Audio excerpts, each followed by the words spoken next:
तो पहली बार बच्चू महाराज का कमलापुर से लखनऊ आगमन हुआ और ये लाला बिशंबर दयाल की चक्की पर तैनात हो गए एज ए दलाल। हजारों की भीड़ के बीच बच्चू ने करौली से सादिक पहलवान की हत्या कर दी। बीच दंगल में हजारों लोगों के बीच। और उसी घटना के बाद बच्चू से बच्चू महाराज हो गए लखनऊ में। बबलू जेल में था।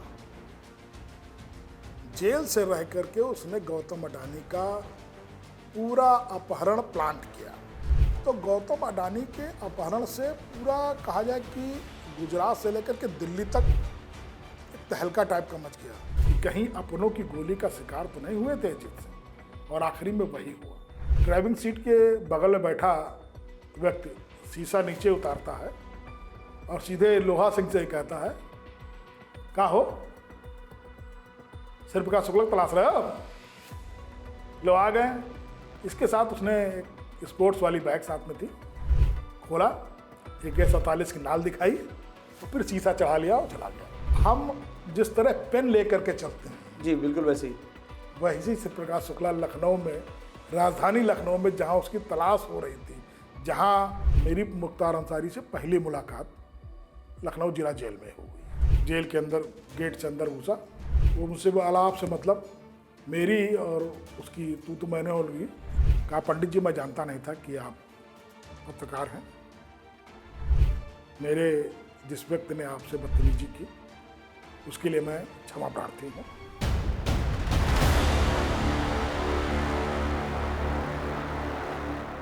गौतम अडानी का अपहरण, श्री प्रकाश शुक्ला, अतीक अहमद, मुख्तार अंसारी और ऐसे न जाने कितने ही बाहुबली गैंगस्टर, आपराधिक, राजनीतिक और सामाजिक, ये सारी बड़ी घटनाएं पिछले 3.5 दशक में जिनकी कलम से गुजरी हैं, आज वो हमारे साथ हैं। नमस्कार, मैं हूं पंकज त्रिपाठी और आप देख रहे हैं भारत बज़ लाइव। आज हमारे साथ हैं लखनऊ समेत उत्तर प्रदेश की मीडिया के एक प्रतिष्ठित नाम सूर्य प्रकाश शुक्ला। हाल ही में उनकी किताब आई है लखनऊ डायरी। हालांकि इस किताब का नाम लखनऊ डायरी ज़रूर है, लेकिन इसमें उत्तर प्रदेश की वो सारी बड़ी घटनाएं हैं जिनकी चर्चा आपने लोगों से सुनी होगी, अखबारों में पढ़ी होगी। आज हमारे साथ सूर्य प्रकाश शुक्ला जी हैं। शुक्ला जी, आपका बहुत बहुत स्वागत है।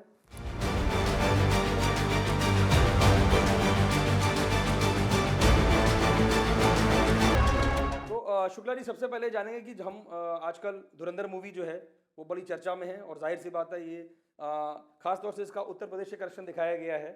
तो ये माफियागिरी हर चीज़ में कहीं ना कहीं, चाहे वो हम मूवी देखें, कहते हैं सिनेमा जो है समाज का आईना होती है। अब आपने इस लखनऊ को कम से कम 35 साल में अपनी कलम से जो है उसको ये हर जगह सूचीबद्ध किया है कि लखनऊ में कब क्या बड़े बदलाव हुए, क्या बड़े घटनाक्रम हुए। तो लखनऊ में जब माफिया की बात आती है तो उत्तर प्रदेश के किसी भी कोने का माफिया हो उसका लखनऊ में जरूर दखल रहता था, क्योंकि प्रदेश की राजधानी है।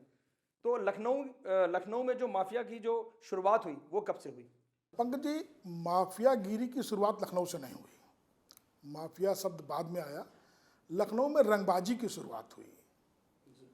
इसके लिए आपको जाना होगा 50 के दशक में। 1950 का वो दशक था जब लखनऊ में रंगबाजी, ये कहा जाए कि अंकुरित हो रही थी। उस समय यहाँ पर चक्कियाँ हुआ करती थी जिसमें गेहूं पीसा जाता था और उनका कर्दा कटता था। लखनऊ में 3 बड़ी मंडियाँ थीं, फतेहगंज गल्ला मंडी, रकाबगंज गल्ला मंडी और डालीगंज गल्ला मंडी। तो फतेहगंज गल्ला मंडी में एक बड़ा नाम व्यापारियों में था लाला बिशंबर दयाल। लाला बिशंबर दयाल क्या उस समय होता था कि व्यापारियों के यहाँ जो तगादा वसूली, जो बकाया की वसूली, इसको तगादा बोलते हैं, इसकी वसूली के लिए वो लोग कुछ लठैत रखते थे, या कहा जाए कुछ बाहुबली रखते थे, दबंग। तो लाला बिशंबर दयाल ने एक सीतापुर के कमलापुर पड़ता है, वहाँ के एक संकटा प्रसाद मिश्रा को अपने यहाँ मुनीमत पर और तगादा वसूली के लिए रखा हुआ था। लेकिन उस समय चक्कियों पर दलालों की आमद इस कदर बढ़ गई कि आदमी गेहूं लेता था, तुरंत उसको लोग पकड़ ले जाते थे, जबरन पकड़ ले जाते थे कि हमारे यहाँ चक्की पर पिसवाइए इसे। तो इस पूरे उसमें पैसे का इतना ज्यादा पैसा involvement था। इन्वॉल्व था उसमें। उस समय कर्दा कटता था, चक्की वाला गेहूं पिसाई का पैसा नहीं लेता था, वो कुछ आटा काट लेता था जिसे कर्दा बोलते थे। तो जब लाला बिशंबर दयाल का काम हल्का पड़ने लगा, इनकी चक्कियों का काम हल्का पड़ने लगा, तो इन्होंने एक दिन अपने मुनीम से, शंकरा प्रसाद मिश्रा से, इस बात का उल्लेख किया। तो शंकरा प्रसाद मिश्रा ने कहा कि लाला जी अगर आप कहें तो हम अपने एक मित्र को बुला लेते हैं, वो सीतापुर का दबंग भी है और ठीक ठाक लठैत भी है और ठीक ठाक उसकी टीम भी है, तो उनका बुलवा लो। तो पहली बार बच्चू महाराज का कमलापुर से लखनऊ आगमन हुआ और ये लाला बिशंबर दयाल की चक्की पर तैनात हो गए एज ए दलाल। चूंकि लठैत थे, सीतापुर में तब तक ये आधा दर्जन से अधिक मर्डर कर चुके थे। अच्छा, हिस्ट्री उनकी थी crime की। और लखनऊ आने के बाद उन्होंने फिर यहाँ जो लठैती शुरू की, उससे जो दूसरे दलाल थे वो सब किनारे हो गए और लाला बिशंबर दयाल की चक्कियों का वर्चस्व कायम हो गया फतेहगंज गल्ला मंडी में और डालीगंज गल्ला मंडी में और रकाबगंज गल्ला मंडी में। इनके वर्चस्व को देखकर ही जो बच्चू महाराज का जो पूरा रुतबा था, या ये कहा जाए उनकी जो दबंगई थी, उसे देख करके उस समय एक बड़े ज्वेलर्स हुआ करते थे लखनऊ के, उनके घर की किसी महिला के संबंध, उस समय एक सादिक पहलवान नाम का एक बदमाश हुआ करता था, उससे थे। वो वसूली भी लेता था ज्वेलर से और उनकी परिवार की जो महिला थी उससे उसके संबंध भी थे। तो उस ज्वेलर्स ने लाला बिशंबर दयाल जो उनके मित्र भी थे, तो उन्होंने कहा यार इससे हमें मुक्ति दिलवाओ, इसके तुम बच्चू से बात करो, अगर बच्चू इसको कर देते हैं तो हमारा पारिवारिक माहौल बहुत सही हो जाएगा, जो अब हम अपने समाज में बैठ नहीं पाते हैं इस कारण, इस मुद्दे को लेकर के। लाला बिशंबर दयाल ने बच्चू से बात की, बच्चू ने कहा ठीक है हम उसको। बच्चू भी पहलवान थे, सादिक भी पहलवान था, तो ये तय हुआ कि चौक में जहाँ पर अब फूले देवी वो बना है, प्रेक्षागृह बना है, यहाँ पर मैदान हुआ करता था, वहाँ पर मैदान में चौक में दोनों पहलवानों की कुश्ती का आयोजन हुआ और हजारों की भीड़। उस समय यही एक मनोरंजन का साधन था कि पहलवानों की कुश्ती में बहुत अच्छी भीड़ जमा होती थी। दंगल जिसे कहते हैं हम लोग, दंगल जिसे कहते हैं। तो उसी दंगल में हजारों की भीड़ के बीच बच्चू ने करौली से सादिक पहलवान की हत्या कर दी। बीच दंगल में? बीच दंगल में, हजारों लोगों के बीच? हजारों लोगों के बीच। और उसी घटना के बाद बच्चू से बच्चू महाराज हो गए लखनऊ में। बच्चू महाराज बोले जाने लगे। चौक की जो सराफा व्यवसायी थे, वहाँ से उनको जो हफ्ता वसूली बोलते हैं वो डाइवर्ट हो गई, वो इनकी तरफ डाइवर्ट हो गई और इनका धंधा चल निकला। आने वाले 5-7 साल में बच्चू महाराज का सीतापुर में था ही, लखनऊ, उन्नाव, हरदोई, रायबरेली, इन सब जिलों में इनका दबदबा कायम हो गया। बसों, जो प्राइवेट बसें चलती थी, उनके स्टैंड, टैक्सी स्टैंड, इन सब पे बच्चू महाराज का कब्जा हो गया। मतलब उस एक बड़ी घटना के बाद ऑटोमेटिक सारा सिस्टम फैल गया। हाँ, चूंकि हफ्ता वसूली होने लगी, पैसे की आमदनी बढ़ गई और जब ज्वेलर्स जो प्रमुख मार्केट था लखनऊ का चौक मार्केट, जब वहाँ से हफ्ता वसूली आने लगी तो दूसरे व्यापारी भी अपने छोटे मोटे कामों के लिए बच्चू महाराज से संपर्क करने लगे। काम इतना बढ़ा कि बच्चू महाराज के अकेले के बस का काम नहीं रहा। अब बच्चू महाराज को अपना एक साथी चाहिए था जो उनके न रहने पर या उनके बाहर जाने पर काम देख सके। तो बच्चू महाराज जो संकटा मिश्रा जो उनको लेके आए थे, जिसको बच्चू महाराज, जिनको रिश्ते में वो फूफा लगते थे, उनको फूफा करते थे, बच्चू महाराज संकटा प्रसाद मिश्रा के बेटे राम गोपाल मिश्रा को अपने साथ ले आए।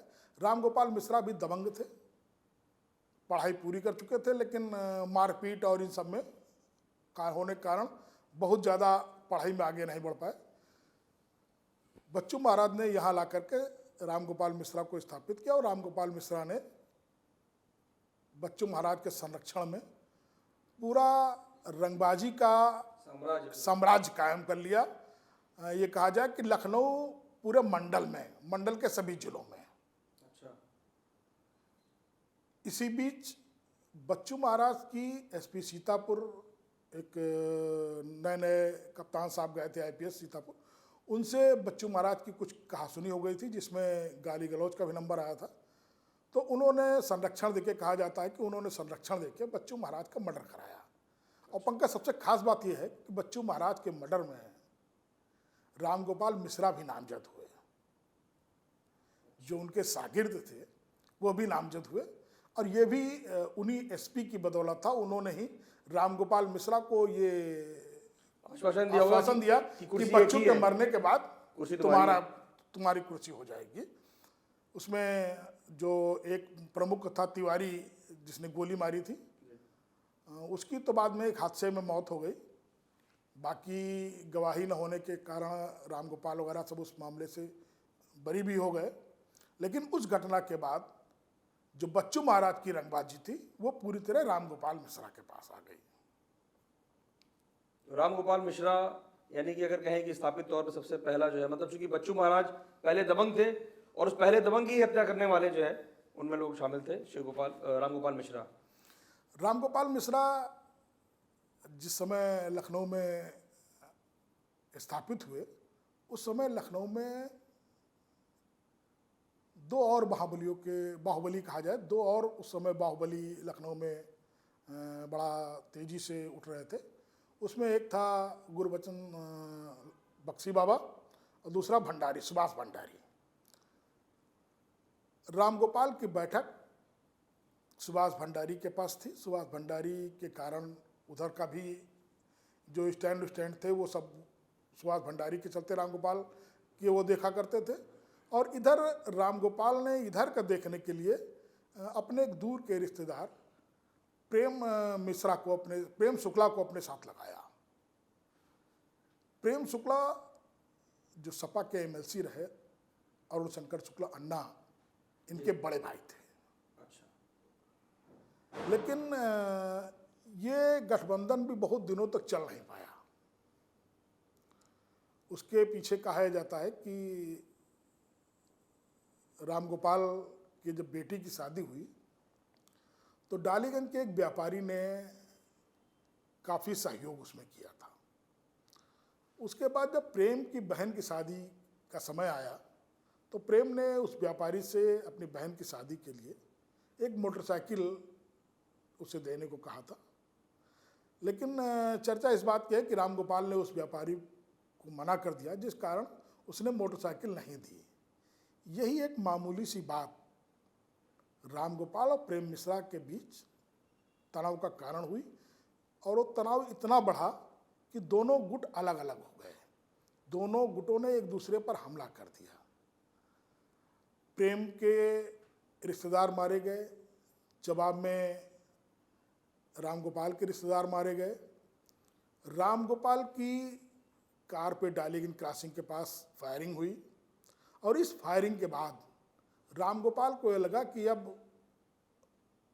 प्रेम का रहना हमारे लिए घातक हो सकता है। ये चल ही रहा था। इसी दौरान कुर्सी रोड पर जो प्रेम का पैतृक आवास था, वहाँ पर रात में हमला हुआ जिसमें प्रेम की हत्या हुई, प्रेम के साले दिनेश की हत्या हुई और अन्ना को भी गोली लगी। इस मामले में रामगोपाल और उनके साथी नामजद हुए। इसका बदला लेने के लिए कुछ ही दिन बाद डालीगंज बाजार में ही रामगोपाल के बहनोई की हत्या की गई। प्रेम की हत्या में रामगोपाल को नीचे से सजा हो चुकी है। मामला ऊपरी कोर्ट में विचाराधीन है। प्रेम के न रहने के बाद, प्रेम के मरने के बाद अन्ना ने वो गद्दी संभाली और जो कहा जाता है कि लखनऊ के गोमती पार इलाके में रामगोपाल और अन्ना का जो कहा जाता है कि दोनों के बीच करीब 2 दर्जन से अधिक हत्याएं हुई, दोनों गुटों में अलग अलग लोगों की। और सारे मामले लगभग छूट गए हैं। प्रेम की हत्या वाला को छोड़ करके बाकी सारे मामले छूट चुके हैं। तो रामगोपाल मिश्रा के कुछ और बड़े कांड हैं जिनकी चर्चा लोग करते हैं कि भाई ऐसा पहली बार हुआ। रामगोपाल मिश्रा, या इससे पहले हम पंकज जी एक बात आपको बता दें कि ये वो दौर था जब राजनीति में अपराधियों की घुसपैठ शुरू हुई। रामगोपाल मिश्रा को गोरखपुर के हाता का संरक्षण प्राप्त था, मतलब हरिशंकर तिवारी का संरक्षण प्राप्त था। और हरिशंकर तिवारी की ही पहले ऐसे नेता थे जो राजनीति में दबंगई की दुनिया से निकल के राजनीति में आए और विधायक हुए। कांग्रेस से बहुत अच्छे ताल्लुकात हरिशंकर तिवारी के रहे।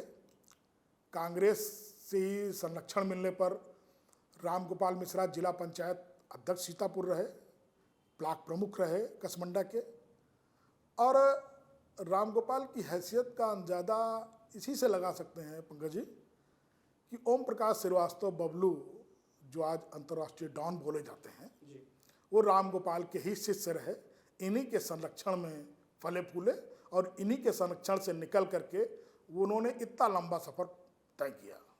यानी कि रामगोपाल मिश्रा ने एक तरीके से जो है अंडरवर्ल्ड को जो है बबलू श्रीवास्तव जैसा नाम दिया। जी, एक जिस समय सपा की सरकार थी, सपा की सरकार के दौरान अरुण शंकर शुक्ला उर्फ अन्ना की हैसियत बहुत बढ़ गई थी। मुलायम सिंह अन्ना को बहुत मानते थे, अन्ना को विधान परिषद सदस्य बनाया था। और कहने को तो यहाँ तक कहा जाता था कि डिप्टी सीएम का रुतबा अन्ना को सपा की सरकार में प्राप्त था। तो उस समय चूंकि सरकार में हस्तक्षेप था, अपनी भी दबंगई थी, और उस समय तक रामगोपाल अपने आप को समेट चुके थे लखनऊ से, लगभग सीतापुर में एक केंद्रित कर चुके थे। और इधर चारबाग क्षेत्र में सुभाष भंडारी की वजह से थोड़ा था, बाकी लखनऊ से डालीगंज का पूरा क्षेत्र था वो अन्ना के पास आ चुका था। तो उस समय उसी दौरान अन्ना के छोटे भाई यहाँ सभासद थे डालीगंज से, और डालीगंज क्रॉसिंग के पास उन्होंने अपना ऑफिस बनाया हुआ था। एक दिन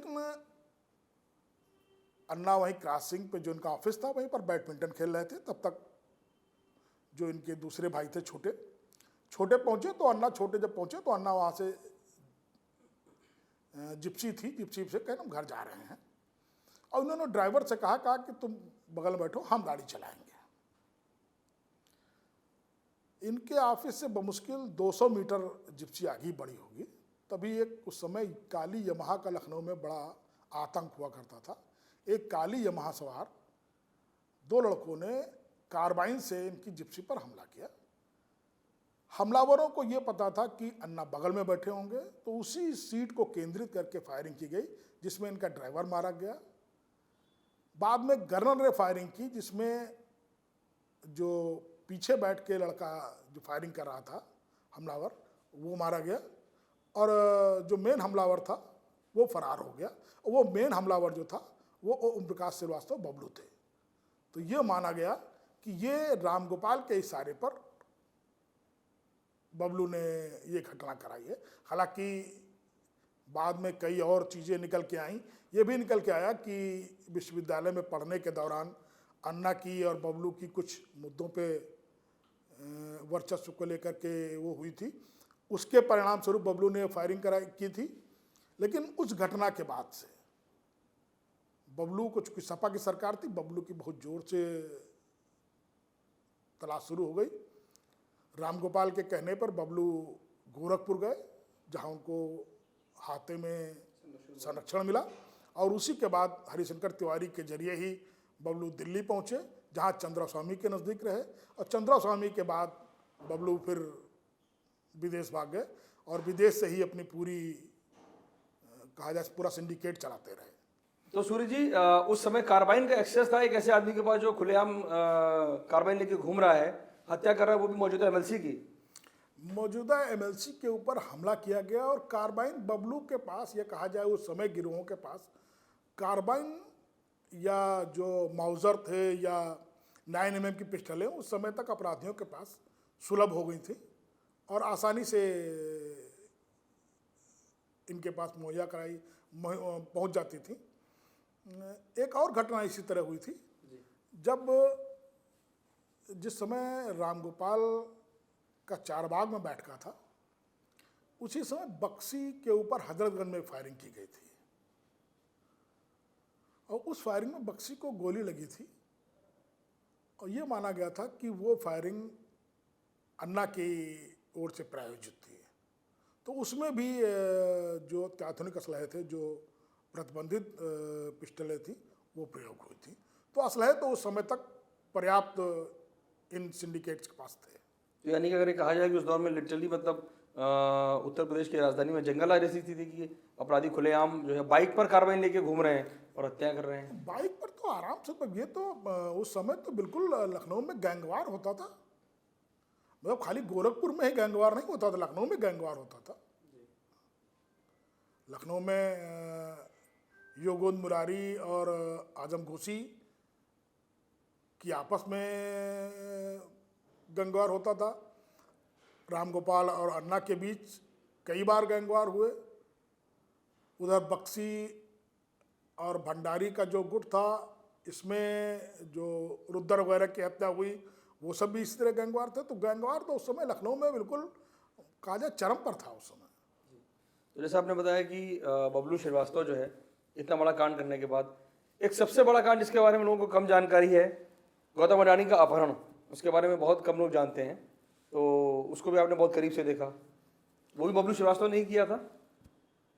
पंकज जी, गौतम अडानी उस समय उभरते हुए गुजरात के उद्योगपति थे।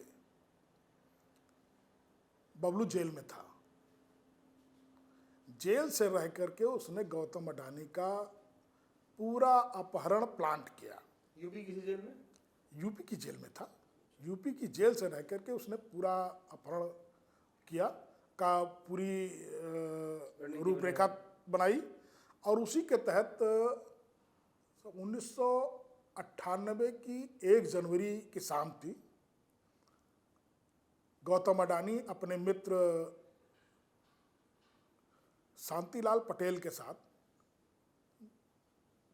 अहमदाबाद के एक शहर से बाहर एक रेस्टोरेंट में शाम बिताने गए थे। वहाँ से खाना खाने के बाद जब ये लौट रहे थे तो बमुश्किल 50 मीटर इनकी रेस्टोरेंट से इनकी गाड़ी आगे बढ़ी होगी। वो रेस्टोरेंट क्या ये कहा जाए ढाबा टाइप का था, जिसमें सारे सुख साधन संपन्न थे। तो करीब वहाँ से 50 मीटर इनकी गाड़ी आगे बढ़ी होगी कि एक स्कूटर इनकी कार के सामने आके रुकी। ये लोग कुछ समझ पाते, इससे पहले एक मारुति वैन आके रुकी और उसमें 4 लोग सवार थे। उन चारों ने इन दोनों लोगों का अपहरण कर लिया, अपनी वैन में बिठाया और उसके बाद गौतम अडानी उभरते हुए उद्योगपति थे और ठीक ठाक नाम गुजरात में उनका जाना जाता था और तत्कालीन गुजरात के सांसद लालकृष्ण आडवाणी जी के करीबियों में इनकी गिनती होती थी। तो गौतम अडानी के अपहरण से पूरा कहा जाए कि गुजरात से लेकर के दिल्ली तक एक तहलका टाइप का मच गया। अभी ये चल ही रहा था कि कहाँ कौन कब क्यों शाम को इनके घर पे फ़ोन आता है और 15 करोड़ रुपए की वसूली मांगी जाती है। 15 करोड़? 15 करोड़ की 1998 में। ये अब तक की मेरे ख्याल से सबसे बड़ी फिगर होगी। सबसे बड़ी, उस समय की सबसे बड़ी फिगर थी। आज भी 15 करोड़ की फिरौती 10-5 करोड़ में आज ये इतनी फिरौती मांगी गई। करीब इनको जब मामला खुला तो ये हुआ कि अहमदाबाद के ही एक फ्लैट में इन दोनों को रखा गया और 5 करोड़ की रकम हवाला के जरिए दुबई में इरफान गुगा के जरिए ली गई। इस अपहरण की सारी हमने कहा पटकथा बबलू की लिखी हुई थी। बबलू का एक के ग्रुप में एक महिला थी जिसे बबलू की प्रेमिका के रूप में भी जानते हैं, वो भी इस अपहरण में मौजूद थी। और उस घटना का भय इतना था कि उस मामले की एफआईआर में जब फाइनल रिपोर्ट लग के कोर्ट पहुंचा वो मामला, तो अडानी एक बार भी उस मामले की पैरवी करने कोर्ट तक नहीं गए और मामला छूट गया। अपने ही अपहरण की जो है पैरवी में नहीं गए, खौफ था उनका। ये खौफ था बबलू का। तो बबलू श्रीवास्तव उस समय तक इतना बड़ा नाम बन चुका था कि उसने सिस्टम जो है यूपी की जेल से बैठ के तय किया। बबलू ने खाली अहमदाबाद में, यूपी में नहीं, हिंदुस्तान का कोई ऐसा कोना नहीं था जहां से बबलू ने अपहरण न करवाए हो, जहां से बबलू ने फिरौती न वसूली हो। जेल में रहकर वो सारे घटनाक्रम कराता था। पैसा कभी यहाँ नहीं लिया, पैसा हमेशा हवाला के जरिए दुबई, बैंकॉक, इन देशों में लिया जाता था। अपहरण यहाँ होता था, पैसा फिरौती वहाँ हवाला से होने के बाद अपराध को छोड़ दिया जाता था। तो बबलू श्रीवास्तव को जो बैकअप प्लान मिलता था वो डी कंपनी के जरिए मिलता था कि वो देश विदेश सब जगह पूरा सिस्टम कुछ ही साल में डेवलप कर लिया। शुरुआत में तो बबलू को डी कंपनी की मदद मिली, लेकिन मुंबई जो बमकांड हुआ उसके बाद बबलू ने डी कंपनी से अपना नाता तोड़ दिया और उसने अपना अलग साम्राज्य तैयार किया दुबई में बैठ करके। और उस तरह देखें तो शायद हमको लगता है कि 3-4 साल डी कंपनी के साथ उसने काम किया। बाकी उसने अपने गिरोह के जरिए अपना स्वतंत्र ही अपहरण का उद्योग चलाया। यानी कि मुंबई बमकांड के बाद ये यूपी के जो ओपी श्रीवास्तव, बबलू हो गया ओपी श्रीवास्तव, और ये आपका सुभाष ठाकुर हो गए, ये सारे लोग दाऊद से अलग हो गए और फिर अपना अपना सिस्टम चलाने लगे ये लोग। दरअसल हुआ है कि मुंबई बमकांड के बाद ये आ गया, जो बबलू के साथी थे या जो कहा जाए कि जो थोड़ा जिनके अंदर देशभक्ति थी, उनके अंदर ये आ गया कि बबलू का नेटवर्क पाकिस्तान से जुड़ा हुआ है। उसका दरअसल मुंबई बमकांड के बाद जो दाऊद के गिरोह में जो हिंदू अपराधी थे या हिंदू माफिया थे, उनके संज्ञान में ये आ गया कि दाऊद के संबंध आईएसआई से हैं और वो पाकिस्तान के इशारे पे काम कर रहा है। तो इन लोगों ने धीरे धीरे करके अपना दाऊद से अपना अलग साम्राज्य बनाना शुरू किया और इसी के चलते बाद में तो ये स्थिति आ गई थी कि दाऊद और बबलू एक दूसरे के जान के प्यासे थे, जिसके चलते ही दाऊद को बहुत देश छोड़ना पड़ा और बबलू को भी बहुत सुरक्षित रूप से जेल में रखा जा रहा है।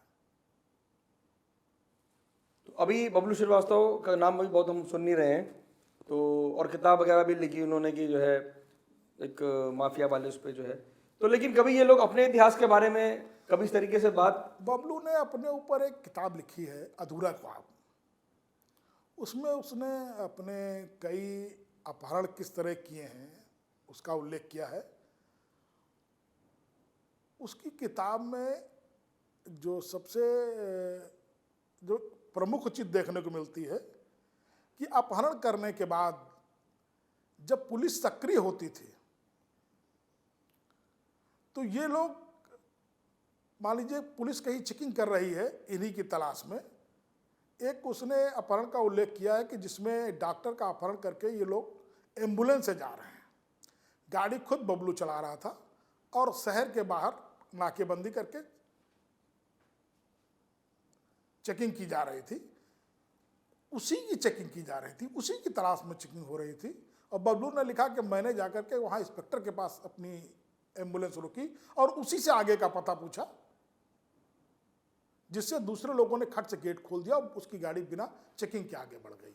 तो किस तरह वो पुलिस को धोखा देता था, किस तरह वो घटनाओं को अंजाम देने के लिए अपने साथियों का चयन करता था, किस घटना में कौन सा आदमी उसका काम करेगा, कौन सा आदमी उसकी रैकी करेगा, कौन वसूली करेगा, कौन वसूली की रकम उस तक पहुंचाएगा, ये सब बबलू जेल में रहकर या दुबई में रहकर पूरा तय करता था और उसी के तय किए उस पर पूरा गिरोह काम करता था।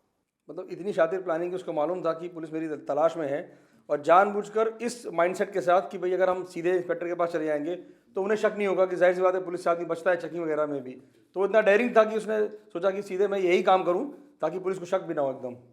अच्छा, और एक सूर्य जी, बहुत एक MLC अजीत सिंह के बारे में हम लोग बहुत सुनते हैं, और इसका हत्याकांड की जो बहुत मतलब एक जिसे कहते हैं कि राजनीति भी हिल गई थी, आपराधिक जो दुनिया थी वो भी यूपी की हिल गई थी कि आखिर MLC अजीत सिंह जैसे आदमी की हत्या हो जाए उसी के बदले पर।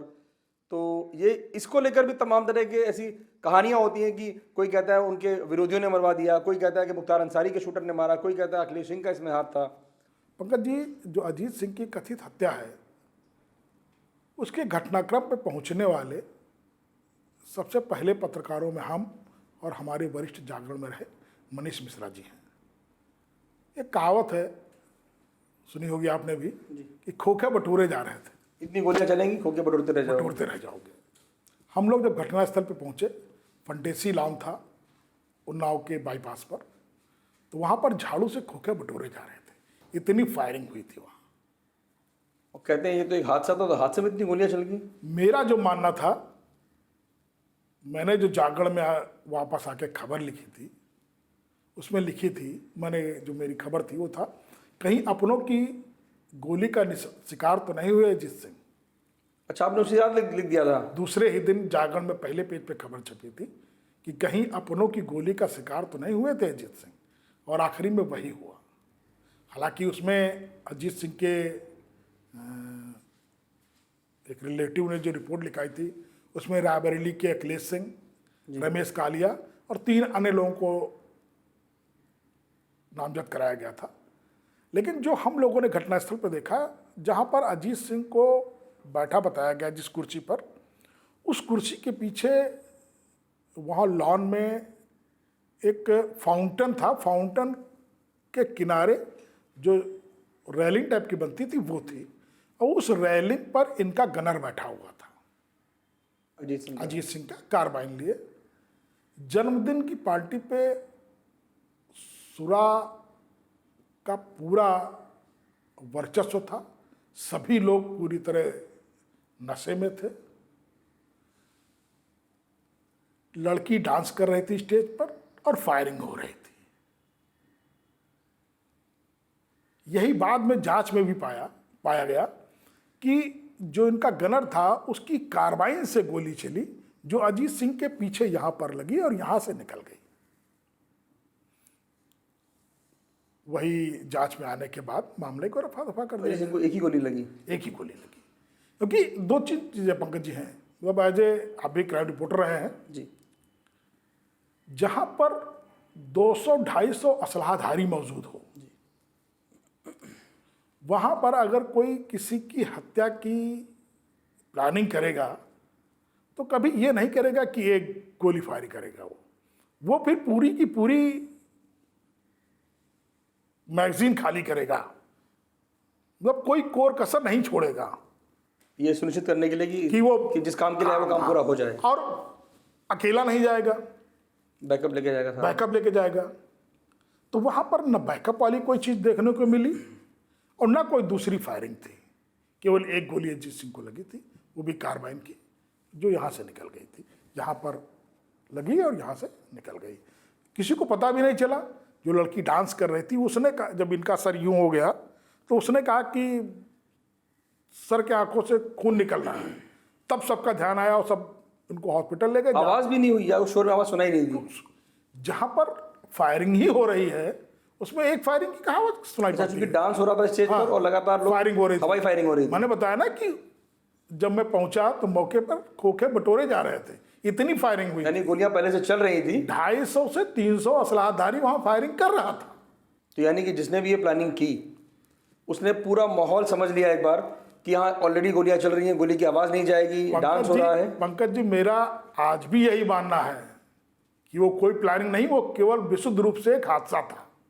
उस मर्डर की न किसी ने पटकथा लिखी, न वो किसी ने उसको अंजाम दिया, वो केवल विशुद्ध हादसा था जो उनके गनर के कार्बाइन से गोली निकली और उनको लग करके उनकी मौत का कारण बनी। तो क्या मतलब गनर भी जो हर्ष फायरिंग कर रहा था? हाँ, ये उसने स्वीकार किया, पूछताछ में स्वीकार किया। कोई द्विवेदी नाम का गनर था, उसने स्वीकार किया। और एक ही गोली चली उसकी कार्बाइन से उस पूरे दिन? नहीं, कई गोलियां चली।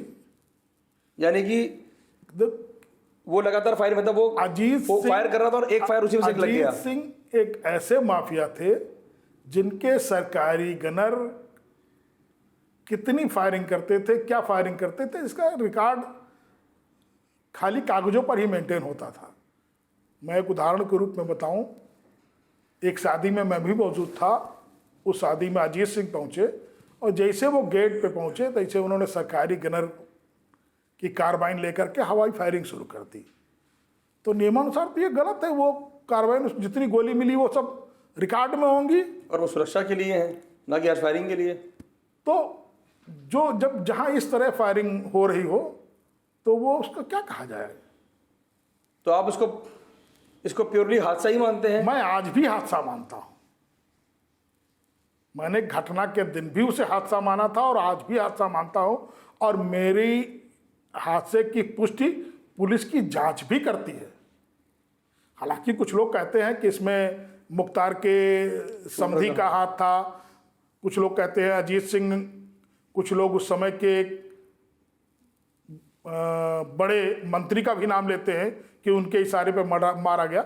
लेकिन ऐसा मैं नहीं मानता, क्योंकि मैंने 35 साल क्राइम रिपोर्टिंग की है और कभी ऐसा नहीं देखा कि एक इतनी असलहों के बीच अगर किसी को कोई मारने जाएगा तो एक गोली मार करके उसको वो करेगा, चाहे जितना बड़ा वो निशानची हो। जाहिर सी बात है, अगर मौके पर पहुंचा है तो 2-4-10 गोलियां मारेगा। अगर दूर से मारी होती तो सिंगल शॉट में उड़ाता। फिर मान लीजिए दूर से कोई मारेगा, अगर दूर से मारेगा ना तो गोली यहाँ लगेगी, ये यहाँ लगेगी तो यहाँ निकलेगी। यूं गोली है, गोली ऊपर की तरफ गई है, इसका मतलब नीचे से लगी है। नीचे से लगी है। सूर्य जी, इसके अलावा श्री प्रकाश शुक्ला जो है, जिस दौर में आप लखनऊ में क्राइम रिपोर्टिंग करते थे जागरण के लिए, श्री प्रकाश शुक्ला तो खुद फ़ोन करके बोलता था अखबार के रिपोर्टर्स को, उस समय तो अखबार ही थे, कि भाई ये फलानी घटना मैंने की। और जबकि वो अशोक सिंह के नाम से हमेशा जो है लखनऊ में जब तक रहा, वो अशोक सिंह के नाम पे रहा। तो श्री प्रकाश शुक्ला से जुड़े हुए कुछ किस्से हैं?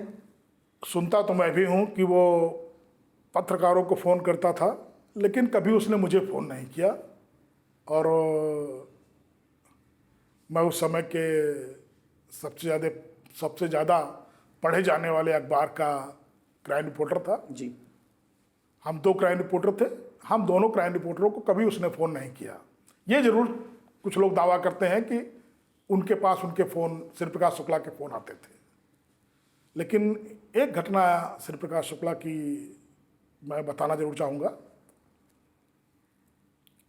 एक लखनऊ के बहुत दबंग दरोगा थे, उनको लोहा सिंह कहा जाता था जी। उस समय अरुण कुमार एसएसपी लखनऊ थे। इनको कहीं से जानकारी मिली कि श्री प्रकाश शुक्ला लखनऊ में मौजूद है, तो इन्होंने उसकी चेकिंग के लिए हर थाना क्षेत्र में चेकिंग शुरू कराई। लोहा सिंह उस समय, मैं असली नाम उनका इसलिए नहीं लूँगा क्योंकि वो उनको खराब भी लगेगा और ये उचित भी नहीं, क्योंकि एक घटना छोड़कर बाकी उनकी सारी घटनाएं बहादुरी वाली हैं। अच्छा। तो वो एसओ गाजीपुर हुआ करते थे, एसओ गोमती नगर हुआ करते थे। उस समय क्रॉसिंग, ये पुल नहीं बना हुआ था, ये डालीगंज, ये गोमती नगर क्रॉसिंग हुआ करती थी। क्रॉसिंग के पास वो अपनी पूरी फोर्स लेकर के चेकिंग कर रहे थे। तभी एक टाटा सोमो उनके पास आके रुकती है। इससे पहले कि सिपाही उस गाड़ी को चेक करते, ड्राइविंग सीट के बगल में बैठा व्यक्ति शीशा नीचे उतारता है और सीधे लोहा सिंह से कहता है, क्या हो, श्री प्रकाश शुक्ला तलाश रहे हो? लो आ गए। इसके साथ उसने एक स्पोर्ट्स वाली बैग साथ में थी, खोला, AK-47 की नाल दिखाई और फिर शीशा चढ़ा लिया और चला गया। तो लोहा सिंह जब बाद में मिले हम लोगों को तो कहा, गुरु, दिसंबर का महीना था लेकिन पूरा शरीर पसीने से तर हो गया था। तो ये खौफ था श्री प्रकाश शुक्ला का उस जमाने में। शिवप्रकाश शुक्ला को लेके कहा था वो इतना डेयरिंग था, जो आपने भी किस्सा बताया कि बैग खोला और AK-47, मतलब वो AK-47 ऐसे लेके घूमता था जैसे हम लोग आप कहीं पर भी गाड़ी में जा रहे हैं और उसकी तलाश हो रही है, इसके बावजूद वो सामान ऐसे रखता था। हम जिस तरह पेन लेकर के चलते हैं, जी बिल्कुल वैसे ही। वैसे ही शिवप्रकाश शुक्ला लखनऊ में, राजधानी लखनऊ में जहां उसकी तलाश हो रही थी, जहां कहा जाए कि सूबे का पुलिस का सबसे बड़ा अधिकारी बैठता है, जहां सारे अधिकारी बैठते हैं, जहां सरकार बैठती है, वहां वो हम लोग की पेन की तरह AK-47 लेकर घूमता था। शुक्ला जी, आपने क्राइम रिपोर्टिंग उस दौर में इतनी की है, मैं एक बात समझना चाहता हूँ, जो लोग आज जैसे कानून व्यवस्था की बात करते हैं और माफियागिरी की, सरकार की नाक के नीचे, मतलब करीब करीब मेरा ख्याल 20 से 22 साल तक ऐसा रहा कि सरकार की नाक के नीचे, आप पता है राजधानी में ऐसा होता रहा। और मैंने सुना वीरेंद्र प्रताप शाही की हत्या के बाद शिवप्रकाश शुक्ला ने बाकायदा रेमंड के शोरूम में जाके हजरतगंज में शॉपिंग भी की थी। बाकी कुछ भी कहा जाए, अपराधी तो था, लेकिन बहुत दबंग अपराधी था, कोई डर नहीं था। उसकी सबसे पहली घटना तो उसने, एक सूरजपाल, लखनऊ के माफिया हुआ करते थे, सूरजपाल के कहने पर उसने सूरजपाल के विरोधी की हत्या की थी चिन्हट इलाके में। और पंकज जी, सबसे खास बात यह है कि वो ऐसी घटना थी जो सुपारी शिवप्रकाश शुक्ला ने ली थी, उस सुपारी का पूरा पैसा भी सूरजपाल ने शिवप्रकाश को नहीं दिया। अच्छा। केवल जो असलहों की बात थी, वो असलहे उसको मिले, लेकिन पैसा नहीं मिला। उस घटना के बाद दूसरी घटना शिवप्रकाश शुक्ला की थी, यहाँ हुसैनगंज चौराहे पर एक होटल में उसने कुछ ठेकेदारों पर फायरिंग की थी। जी। उस फायरिंग को अंजाम देने के बाद, मतलब इस रोड की इस साइड के होटल में घटना को अंजाम देने के बाद सुबह सुबह मैं ऑफिस के लिए जा रहा था, भीड़ देखी तो मैं उतर के, मैं वहाँ भी सबसे पहले पत्रकारों में पहुँचने वाला मैं ही था। इस होटल से निकल के रोड क्रॉस करके दूसरे होटल में रुका रहा। अच्छा, इधर हत्या की सड़क के सामने होटल में रुका पूरे हुआ है। प्रदेश में उसको पुलिस तलाश रही थी, जहां घटना हुई उसी के सामने होटल में रुका था। और वो होटल उस समय पंडित हरिशंकर तिवारी का ही बताया जाता। अच्छा, यानी संरक्षण वहां से मिल रहा था। उसी होटल में वो रुका था। सूर्य जी, एक तो जिस समय ये सारा माफियागिरी सब चरम पर थे यूपी में, उसी दौरान लेकिन जब शिवप्रकाश शुक्ला, उसका हालांकि 5 से 7 साल का मेरे ख्याल से दौर रहा है पूरा ये आपराधिक इतिहास, लेकिन उसकी डेयरिंग को लेकर जो बात कहती है, हालांकि हिमाकत कहेंगे उसे हम, बहुत बहादुरी नहीं कहेंगे, बट उसकी हिमाकत इतनी बढ़ गई थी कि ये बाकी जितने माफिया थे उस दौरान बाकायदा पुलिस से बात करके, और पुलिस ने इनको सलाह दी कि भाई जब तक ये आदमी है तब तक आप सब लोग शांत रहिए वरना सब मारे जाएंगे। ऐसा था। शिवप्रकाश शुक्ला ने अपने बहुत छोटे आपराधिक कैरियर में पंडित हरिशंकर तिवारी से लेकर के लखनऊ में अजीत सिंह तक सबको बौना कर दिया था। अच्छा। उसकी ये सोच रही होगी कि अगर मैं हूं तो मैं ही हूं। शायद वो इसी सोच पे काम कर रहा था। इसीलिए हरिशंकर तिवारी के बारे में कहा जाता था कि वो उनके पिताजी को साथ में बैठा के चलते हैं। और अजीत सिंह उसके मारने, जिस दिन जो मारा गया है, उसी के कुछ दिन बाद उसको हफ्ता पहुंचाने जा रहे थे। अच्छा। तो इसी से अंदाज़ा लगा लीजिए कि क्या कार्यशैली रही होगी उसकी। और बड़ी तेज़ी से उठ के, मतलब शिवप्रकाश शुक्ला को समझ में आ गया था कि चाहे जितने बड़े माफिया के नाम है, सब डरे हुए हैं, और इसीलिए वो सीधा लखनऊ से निकल के पहुंचता है पूर्वांचल में, जहाँ रेलवे के बड़े बड़े ठेकों का काम जो था, कोई बोली लगाने जाता ही नहीं था। शिवप्रकाश शुक्ला के अंदर कई कमियां भी थीं। शिवप्रकाश शुक्ला कभी अपने साथियों का नहीं रहा, शायद किसी को नहीं पता होगा। उसने अपने, जो सबसे उसका खास व्यक्ति था आनंद पांडे, जो शुरुआत थी वो शिवप्रकाश शुक्ला और आनंद पांडे के नाम से ही थी। तो उसने आनंद पांडे की बहन से भी कभी नहीं छोड़ा। इसी को लेकर के आनंद पांडे और इसमें विवाद हुआ। कहा यह जाता है कि आनंद पांडे की मुखबरी करने वाला भी श्री प्रकाश शुक्ला ही था। तो बताया ना कि उसकी ये सोच रही होगी कि मैं ही, मेरे अलावा दूसरा नहीं। शायद उसकी यही सोच थी, जिस कारण वो किसी दूसरे को उठता नहीं देखना चाहता था। और जो ऑलरेडी एस्टेब्लिश माफिया थे, हाँ, इसीलिए सरकार को एसटीएफ का गठन करना पड़ा। ये जो गैंगवार खत्म हुई यूपी में, या यूपी में जो संगठित गिरोह खत्म हुए, इसका श्रेय केवल और केवल एसटीएफ को जाता है। जी शुक्ला जी, हम दर्शकों को बता दें कि जिस एसटीएफ का आप नाम सुनते हैं कि उत्तर प्रदेश में जो एसटीएफ है, स्पेशल टास्क फोर्स, इसकी जो बुनियाद पड़ी वो जाहिर सी बात है उसके बाद संगठित अपराध को लेकर वो उसको सैनिटाइज करने के लिए पड़ी, लेकिन उसकी जो बुनियाद पड़ी वो श्री प्रकाश शुक्ला की बदौलत ही पड़ी। श्री प्रकाश शुक्ला सबसे पहले यूपीएसटीएफ जब का निर्माण हुआ, जब वो वजूद में आई, तो उसकी जो हिटलिस्ट थी, उसके टारगेट पे सबसे जो पहला नाम था वो था श्री प्रकाश शुक्ला। बिल्कुल सही है। श्री प्रकाश शुक्ला को पकड़ने या मारने के लिए ही एसटीएफ का गठन हुआ। उसमें कल्याण सिंह जी मुख्यमंत्री थे। जब श्री प्रकाश शुक्ला का आतंक बिल्कुल सर से ऊपर हो गया, तो कल्याण सिंह ने अजय राज शर्मा जी को बुलाया। अजय राज शर्मा दिल्ली से लौटे थे और इनके नेतृत्व में एसटीएफ का गठन किया। एसटीएफ में उनको पूरे अधिकार दिए गए और कहा गया कि पहला टारगेट आपका श्री प्रकाश शुक्ला है। अजय राज जी ने अरुण कुमार, चूँकि लखनऊ में एक उपेंद्र विक्रम सिंह की का मर्डर हुआ था श्री प्रकाश शुक्ला द्वारा, कैंट में बहुत चर्चित मर्डर था, उस मर्डर के बाद हटाए गए थे। अरुण कुमार को बुला करके अरुण कुमार, राजेश पांडे, सत्येंद्र सिंह,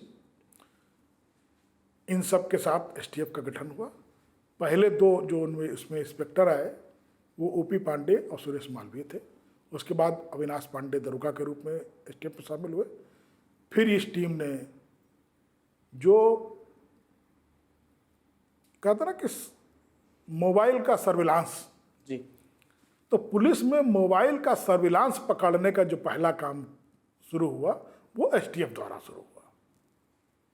और उस एसटीएफ ने उस मोबाइल सर्विलांस के जरिए ही श्री प्रकाश शुक्ला को पकड़ा और मुठभेड़ों में मारा गया। तो सूर्य जी, श्री प्रकाश शुक्ला की हम बात कर रहे हैं, तो जैसा कि मैं बता रहा हूँ, जो ऑलरेडी माफिया इस्टेब्लिश होता है कि मैं सिस्टम के पहले अलग सिस्टम चलाऊँ और अपनी दबंगई, उसकी वसूली, उसका साम्राज्य, उसका गैंग, सब कुछ। लेकिन अब ये श्री प्रकाश शुक्ला जो है वो अघोषित तौर पे सारे माफियाज का माफिया बन चुका था। तो इसको लेकर ये बात सही है कि पूर्वांचल में ठेके फिर उस दौरान कोई ये जितने माफिया थे उस ठेके को उठाने के लिए जाते ही नहीं थे बोली लगाने के लिए? जो भी जाता था वो श्री प्रकाश शुक्ला से पहले बात कर लेता था अपने किसी माध्यम से, श्री प्रकाश शुक्ला के पास कट पहुंच जाता था। उसके बाद वो माफिया अपने किसी जिस व्यक्ति को ठेकेदारी को ठेका दिलाना होता था उसको ठेका दिलाता था। ऐसा था। लेकिन कट पहले श्री प्रकाश शुक्ला का निकलता था। श्री प्रकाश शुक्ला का कट निकलने के बाद ही कोई माफिया हो, चाहे वो हरिशंकर तिवारी हो, चाहे वो अजीत सिंह हो। तो आखिर ऐसा क्या था उसके पास? मैं यही समझना चाह रहा हूँ कि आखिर ये जितने माफियाओं की हम बात कर रहे हैं और जिस दौर में उसकी माफियागिरी चली, उस दौरान उससे कम से कम 10, 12, 15 साल पहले से ये सारे माफिया या बाहुबली आप कह लीजिए, सारे इस्टेब्लिश लोग थे, उन ठेकों पर, उन पूरे सिस्टम पे, सरकारी सिस्टम में सब एकदम अंदर तक पेनिट्रेट हो चुके थे। श्री प्रकाश शुक्ला ने ऐसा क्या कर दिया कि इनको सबको ये लग रहा था कि भाई आप इस आदमी सब, उसका तो गैंग ही बहुत छोटा था। जितना दरअसल दो चीजें हैं, माफिया जितना भी बड़ा माफिया है वो कभी खुद फायरिंग नहीं कराता, वो खुद फायरिंग नहीं करता कभी, वो अपने लोगों से फायरिंग कराता है। उसके साथी फायरिंग करते हैं, उसके साथी उसके इशारे पर मर्डर करते हैं, उसके साथी उसके इशारे पर किसी को गोली मारते हैं। लेकिन श्री प्रकाश शुक्ला खुद घटना को अंजाम देता था। वो किस दर्जे का अपराधी था इसका अंदाजा जो वीरेंद्र शाही का लखनऊ मर्डर हुआ जी, तो प्रत्यक्षदर्शियों का कहना था कि पहले उसको मारने के बाद श्री प्रकाश शुक्ला करीब 5-7 कदम आगे चला गया, फिर लौट के आया और कहा यह आंखें बहुत घूरता था, उसकी पलकें उठा के गोली आंखों मारी। उपेंद्र विक्रम सिंह का जो मर्डर हुआ, अम्बेसडर की छत में सर की हड्डियों, इतनी हड्डियों के टुकड़े चिपके हुए थे, इतनी बुरी तरह। जो प्रत्यक्षदर्शी थे उनका कहना था कि पहले AK-47 से गोली मारी, फिर 2 पिस्टलें निकाल कर दोनों पिस्टलों से गोली मारी, फिर वापस अपनी गाड़ी में गया, फिर दूसरी पिस्टलें उठाई, फिर फायरिंग, गोली मारी। मतलब इस हद का वो अपराधी था। दुर्दांत जिसे कहते हैं। हाँ, जिसको दुर्दांत बोलेंगे, दुर्दांत से भी कई ज्यादा दुर्दांत, इस तरह का अपराधी था वो। तो इसलिए लोग उससे डरते थे, क्योंकि उसको बोला ना कि वो खौफ को जीत चुका था। उसे मालूम था, कहते हैं कि उसे वो कहता था कि भाई मरना तो एक दिन है ही है, जब तक जियो। अच्छा, एक बात और, ये जो पैटर्न है शिव प्रकाश शुक्ला की हत्याओं का, ये जो पूरे जिस तरीके से सरेआम मर्डर करना, और किसी को भी एक गोली में अगर वो मर भी गया है तो उसको तब तक मारते रहना जब तक अगर शरीर में अगर पूरी जरा सी हरकत हो रही है पूरी मैगजीन जब तक वो खाली नहीं करता था तब तक उसको सुकून नहीं मिलता था। तो उसका मकसद यही था कि इसको दहशत फैलाना, दहशत फैलाना, केवल दहशत फैलाना, मतलब उस घटना को अंजाम देने के साथ ही दहशत फैलाना। हालांकि उसके मुख से मैंने नहीं सुना है, एक अपराधी जो बाहुबली विधायक भी है, ये एक बार गिरफ्तार हुए थे, पुलिस इनसे पूछताछ कर रही थी, मैं भी वहाँ बैठा था। तो एक पुलिस अधिकारी ने उनसे पूछा कि तुम्हारे खिलाफ ये प्रेस वाले बहुत लिखते हैं, तुम लोग इनको क्यों नहीं धमकाते या इनके ऊपर हमला करते हो? तो उसका कहना था कि इन लोगों के कारण ही हमारी दुकानें चलती हैं। जब एक खबर हमारे खिलाफ छपती है तो हम कहते हैं देखो ये हम ये हैं। तो जरूर यही शिव प्रकाश शुक्ला इशारा करता होगा कि खाली मर्डर नहीं करा है, इस तरह मर्डर किया है, ये हमारा वो है। यानी अपने आपराधिक घटनाओं को जो है वो अखबार के जरिए सर्टिफाइड करता था कि भाई देखो ये इस तरीके से हम करते हैं। सूर्य जी, आपकी इस लखनऊ डायरी में एक जिक्र है 4 फरवरी 1999 का, RK तिवारी राजभवन के सामने एक जेल अधीक्षक की हत्या हो जाती है। क्या थी वो घटना और कौन लोग शामिल थे उसमें? पंकज जी, RK तिवारी मेरे अच्छे मित्र भी थे,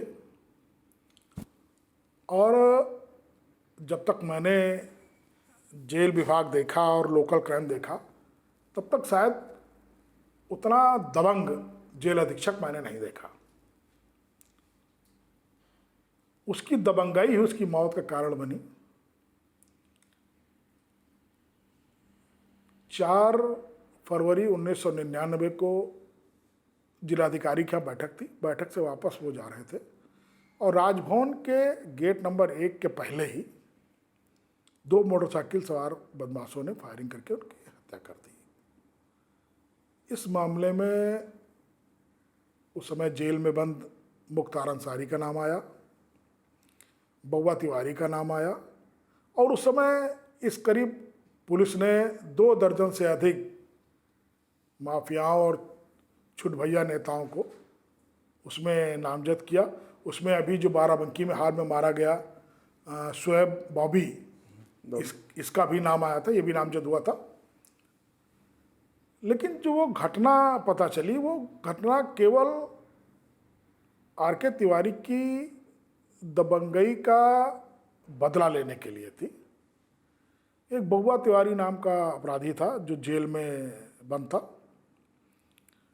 पंकज जी, एक बार और स्पष्ट कर दें हम कि RK तिवारी के समय मुख्तार अंसारी का जो जलजला जेलों में चला वो बंद हो गया था लखनऊ। हाँ, वरना मुख्तार अंसारी के बारे में कहा जाता कि वो जिन जेलों में जाता था उसको मछली खाने का शौक था, तो मछली के तालाब खुदवा देता था जेल के अंदर, और बैडमिंटन खोलना था तो कोर्ट बनवा देता था। साथ में जो तालाब खुदवा सकता है, कोर्ट और तो मतलब जेल मैनुअल में आते हैं कि कैदियों को खेलने के लिए सुविधा दी जाए, वो दी जाए, लेकिन तालाब खुदवाना, तो इस तरह के माफियाओं को उसने दबंगाई उनकी बिल्कुल ठंडी कर रखी थी। बउआ तिवारी को एक दिन काउंटिंग होनी थी, तो उसने अपराधियों जोड़े में बिठा ले जाते हैं अपराधी जी, जोड़े में, तो उसने बउआ तिवारी से कहा कि जोड़े में बैठो, अलग बैठा था। तो बउआ तिवारी ने मना किया, तो RK तिवारी ने उसको पीटा भी और जोड़े में बिठा दिया। तो वो उसके अंदर वो हुआ कि अब इसका बदला लेना है, तो बाकी सारे लोगों ने सपोर्ट किया उसको। उसको सपोर्ट किया और उसने इस घटना को अंजाम दिलाया जेल से छूटने के बाद। मुख्तार अंसारी को लेकर के मेरी मुख्तार अंसारी से पहली मुलाकात लखनऊ जिला जेल में हो गई। ये विधायक बन गया था। एक दिन हम जेल गए हुए थे खबर के सिलसिले में। हम लोग जेल अधीक्षक के पास बैठे थे, तब तक मेन गेट खुला। तो मुझे भी उस समय तक यही जानकारी थी कि जब जेल का मेन गेट खुलता है तो डीएम के आने पे खुलता है या जेल अधीक्षक के आने पे खुलता है। जी। तो मुझे लगा डीएम आ गए। तो हम थे, हमारे साथ राकेश यादव जो जागरण से जेल देखते थे वो थे। तो लोग बाहर आए तो मैंने देखा कि एक 6.5 फीटी आदमी, बिल्कुल गोरा सा, सफ़ेद पठानी कुर्ता और सफ़ेद तहमद बांधे, बड़ा मूछे, जेल के अंदर गेट से अंदर घुसा। तो मैंने जो वहाँ बंदी रक्षक वगैरह थे उनसे चुटकी ली। हमने कहा भैया डीएम साहब हैं क्या? तो उनके साथ एक लड़का था, वो मुझसे बोला आपसे मतलब मेरी और उसकी तू मैंने होगी, जिसपे वो पठानी कुर्ते वाला व्यक्ति भी बीच में बोला। खैर हमारी और मुख्तार की, जो बाद में पता चला कि मुख्तार है, बहुत साहित्यिक भाषा में करीब 5 मिनट तक बहुत तीखी नोकझोंक हुई। वहीं जेल के गेट पर? जेल के गेट पर, जेल के अंदर, गेट से अंदर वो अंदर आ गया था। इसी बीच किसी ने जेल अधीक्षक को बताया तो वो आए, उनको डांटे और हमको लेकर के अंदर आए। उन्होंने मुझसे कहा कि मुख्तार हैं, चूँकि विधायक हैं इसलिए इनके लिए गेट खोला जाता है। तभी पीछे से वो व्यक्ति भी आया, मेरे बगल में एक कुर्सी खाली थी, उससे बैठा। कहा पंडित जी मैं जानता नहीं था कि आप पत्रकार हैं। मेरे जिस व्यक्ति ने आपसे बदतमीजी की उसके लिए मैं क्षमा प्रार्थी हूँ। मुझे अगर ज़रा सा भी यकीन होता, ज़रा सा भी ये पहले पता होता कि आप मीडिया से हैं तो वो बदतमीजी नहीं करता। तो वो मेरी पहली मुलाकात थी। उसके बाद से, उससे पहले तक मुख्तार को आप जानते भी नहीं थे? हाँ, या खाली खबरों के माध्यम से? खबरों के माध्यम से जानते थे, आमना सामना नहीं हुआ। लेकिन उस घटना के बाद से मुख्तार विधानसभा में भी जब भी मिले तो पहले से ही पंडित जी नमस्कार। तो ये उसका व्यवहार, मतलब मैं बता रहा हूँ इस तरह का व्यवहार, अगर वो दबंग था तो इस तरह का उसका व्यवहार भी था। कहते हैं कि मुख्तार और अतीक में यही बेसिक डिफरेंस था कि वो सोफिस्टिकेटेड था मुख्तार, और इसलिए उसको जैसे कहते हैं ना कि जो बदसलूकी करते हैं सरेआम, जैसे अतीक अहमद ने किया कि भाई इलाहाबाद यूनिवर्सिटी में घुस गए, अपने हाथ से पिस्टल निकाल ली, गाली गलौज कर ली। मुख्तार इन सबको अवॉइड करता था। उसने इन कामों के लिए लोग रखे हुए थे। मुख्तार कभी भी इस तरह की कोई घटना, मतलब किसी आम व्यक्ति से बदतमीजी करना या को इस तरह की घटनाएं कभी नहीं। वो जो भी अगर देखें तो मुख्तार के बारे में देखें तो मुख्तार जरूर जराइम की दुनिया में आ गया, वरना उसका परिवार स्वतंत्रता संग्राम सेनानियों का परिवार था। तो उसके अंदर अगर दबंगाई भी थी तो वो वाले गुण भी थे। सूर्य जी, एमएलसी अजीत सिंह जो नाम जिसके हत्याकांड ने जो है मतलब एक तरीके का पूरा एक पैनिक क्रिएट कर दिया था पॉलिटिक्स में भी, अपराध की दुनिया में भी, बाहुबलियों में भी। तो अजीत सिंह, अगर मैं सही समझ पा रहा हूँ या सही जानता हूँ, तो एक रेलवे खलासी से लेकर माफिया तक का, और ऐसा बड़ा माफिया कि लखनऊ मंडल का माफिया जिससे बड़े बड़े बाहुबली घबराते थे, वो पूरा सफर आपने देखा हुआ है। पंकज जी, मैंने जो किताब लिखी है लखनऊ डायरी जी, उसमें जो अजीत सिंह, उसमें लखनऊ के माफियाओं का हमने उल्लेख किया है। उसमें जो अजीत सिंह का उल्लेख है वो यही है, एक खलासी से माननीय तक। अच्छा। अजीत सिंह के जो पिताजी थे वो रेलवे के नेता हुआ करते थे। वो रेलवे कर्मचारी यूनियन के नेता थे जी। और उन्होंने, अजीत सिंह चूँकि शुरू से ही बहुत पढ़ने लिखने वाला नहीं था, तो उन्होंने सोचा था कि कहीं लग जाएगा, तो उन्होंने रेलवे में खलासी के पद पे इसकी नौकरी लगवा दी थी। लेकिन रेलवे में नौकरी के बाद इसने रेलवे में जो अपना आतंक फैलाया, अच्छा, उसका नतीजा ये था कि नार्दर्न रेलवे और पूर्वोत्तर रेलवे, इसके साथ साथ दिल्ली तक के रेलवे मंत्रालय में अजीत सिंह की बात को काटने की हिम्मत नहीं करता था। अच्छा, अजीत सिंह ने सबसे शुरुआती दौर में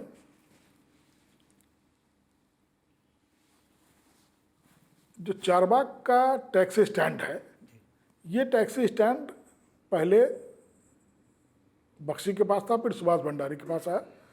सुभाष भंडारी का ही एक चेला था, वो इसको चलाता था। अजीत सिंह ने जब केकेसी में छात्र संघ में इसकी अच्छी पैठ थी, छात्र संघ के चुनाव लड़ाने में लोगों की मदद करता था, उनके बल पर इसने चारबाग से जो टैक्सी चलती थी इसकी वसूली शुरू कर दी। अच्छा, जो इनसे वसूली की जब जानकारी सुभाष भंडारी के आदमी को हुई तो उसने अजीत सिंह को उठवा लिया। उसका नाम सुरेश वर्मा, सुरेश था उसका, सुरेश सिंह या सुरेश वर्मा। वो रेलवे का कर्मचारी भी था और इन लोगों का बहुत खास हुआ करता था। तो उसने अजीत सिंह को टैक्सी स्टैंड में उठा करके बहुत जलील किया, उठवा करके। उसका बदला लेने के लिए अजीत सिंह ने सुरेश की हत्या हजरतगंज में जो DRM ऑफिस है उसके पीछे जो आवास है रेलवे कर्मचारियों के, वहाँ पर उसका मर्डर कराया। और उस मर्डर के बाद जितनी जो टैक्सी थी, taxi stand, bus stand, Charbagh में जो भी ये था, इसकी वसूली और इन पर अजीत सिंह का वर्चस्व कायम हो गया।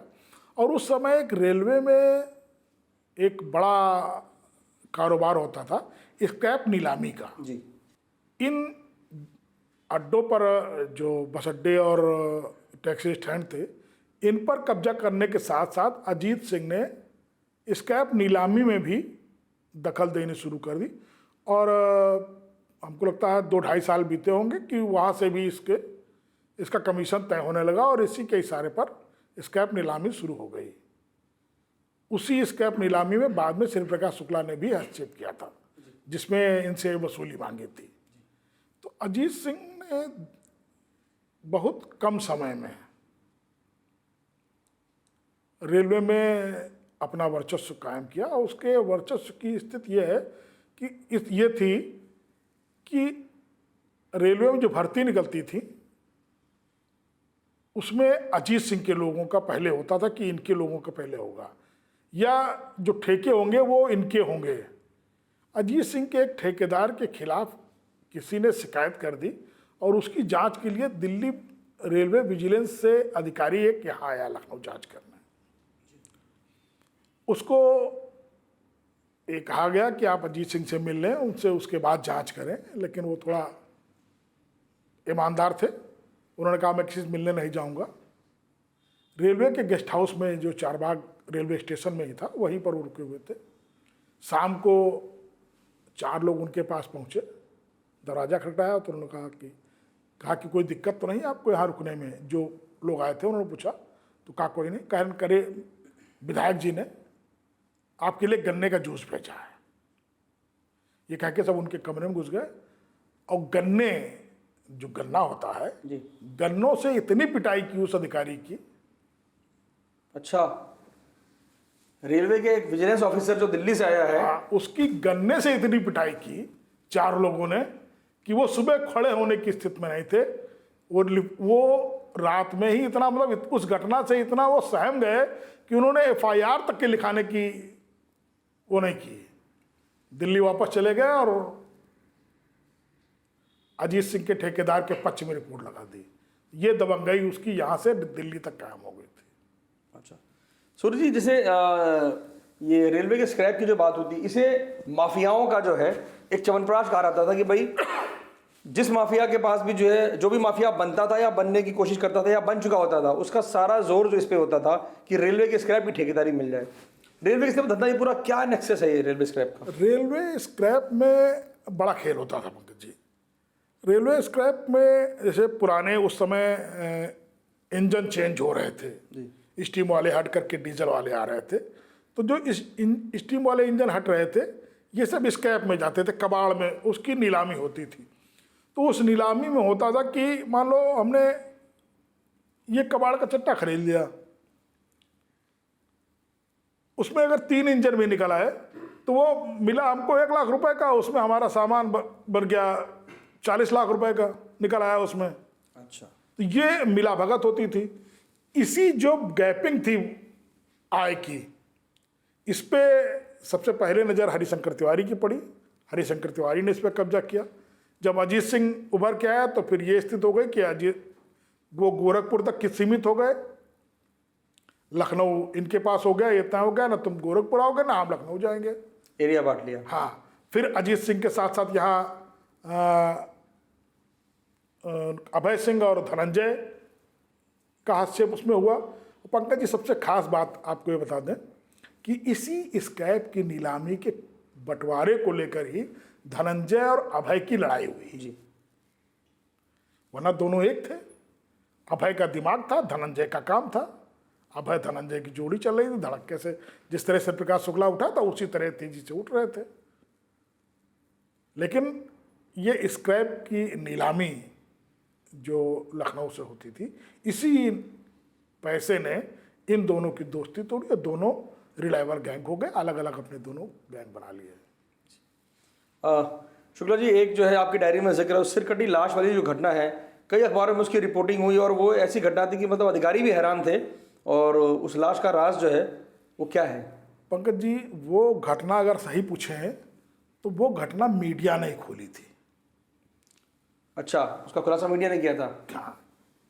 का कारण था उसमें कई ऐसे राजनेता और वो घूम के उनके नाम आ रहे थे कि पुलिस उन पे हाथ डालने से कतरा रही थी।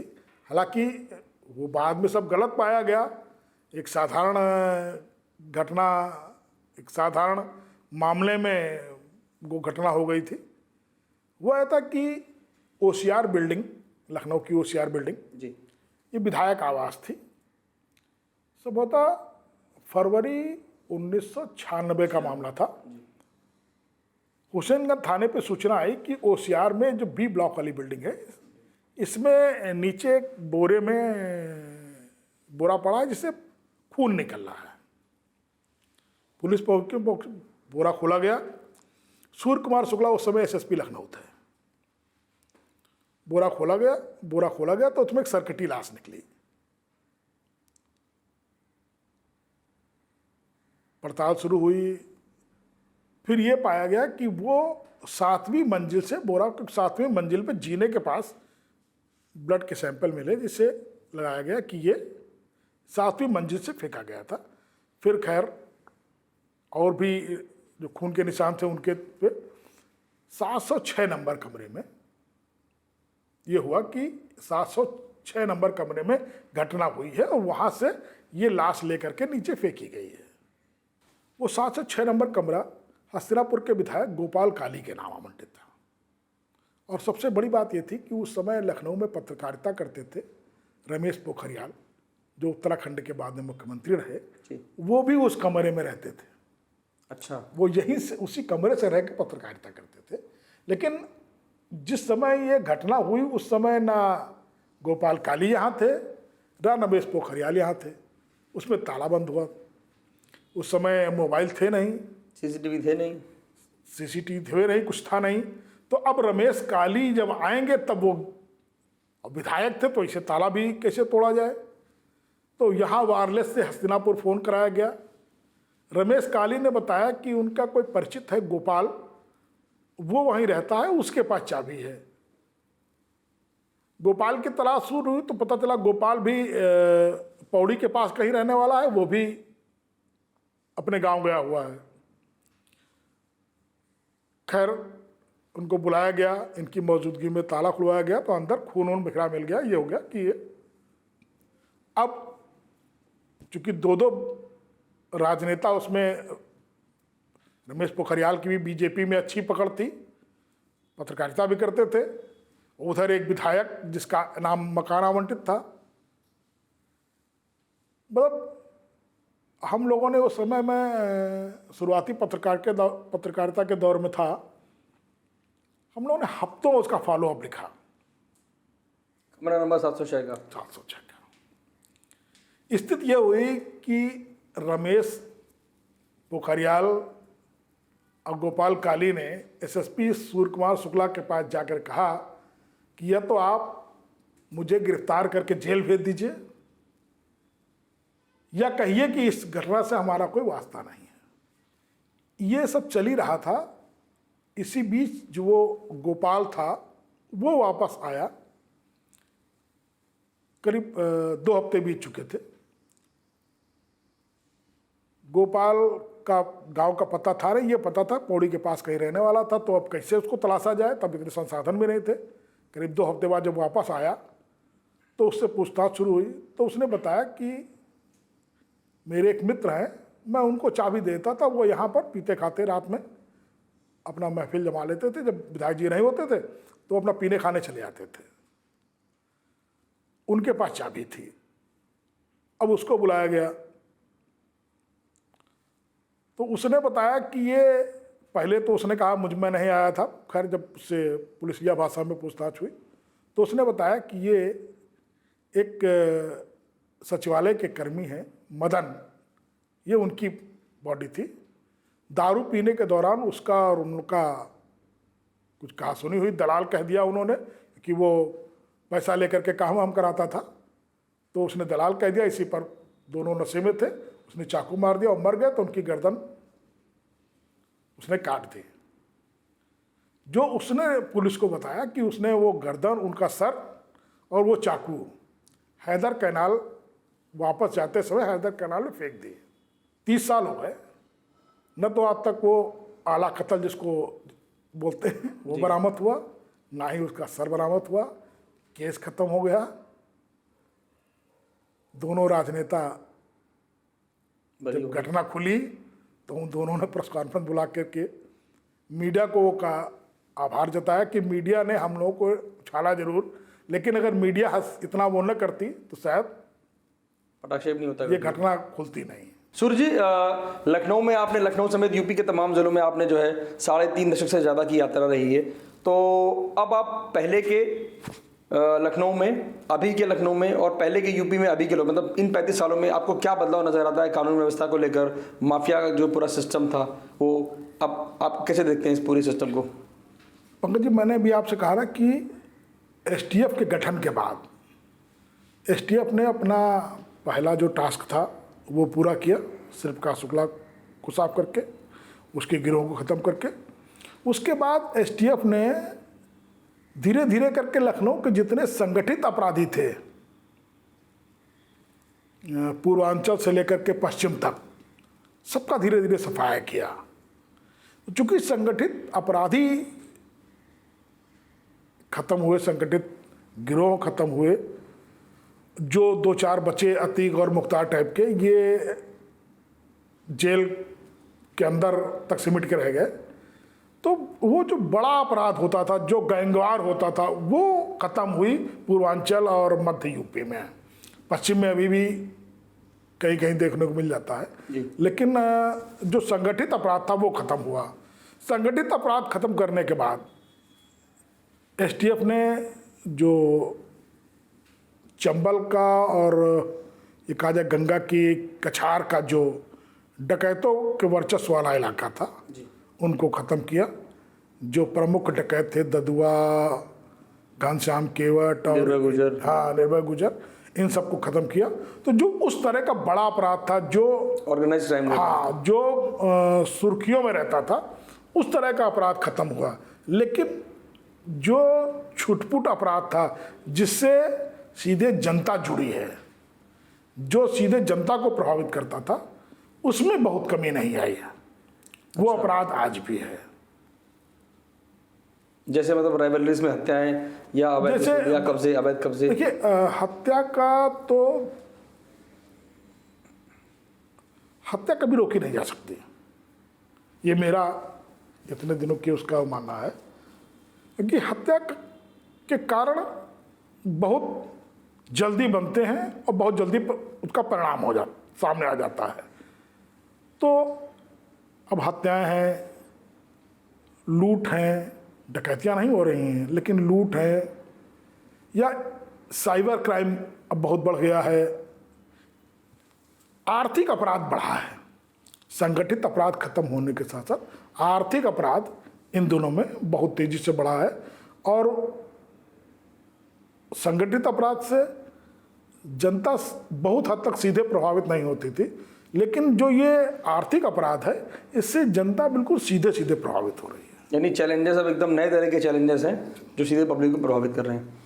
तो ये थे सूर्य प्रकाश शुक्ला जी, जिनके साथ हमने उनके 3.5 दशक से ज़्यादा की पत्रकारिता की यात्रा पर चर्चा की। उन्होंने बताया कि लखनऊ में पहले दबंग से लेकर कैसे दबंगई के बाद माफियागिरी के बाद बाहुबली, ये सब कैसे डेवलप होते चले गए और उसके बाद सिस्टम में कैसे तमाम तरह के बदलाव आए और आज के दौर में अपराध को लेकर क्या चैलेंजेस हैं। और सूर्य प्रकाश शुक्ला जी की एक किताब आई हुई है, लखनऊ डायरी, और इस किताब को जब आप पढ़ेंगे तो आप ये मानिए कि 50 से दशक से लेकर और अभी तक आपको लखनऊ में जिस तरह का भी जो क्राइम है, जो बड़े बड़े आपराधिक घटनाएं जो हैं जिनकी चर्चा अक्सर होती है, वो सब आपको इसमें मिलेंगी। तो आप इसे पढ़िए तो आपको समझ में आएगा कि लखनऊ आखिर लखनऊ कैसे बना। शुक्ला जी बहुत बहुत धन्यवाद हमसे बात करने के लिए। भारत बंद लाइव की पूरी टीम की तरफ से आपको बहुत बहुत बधाई, धन्यवाद।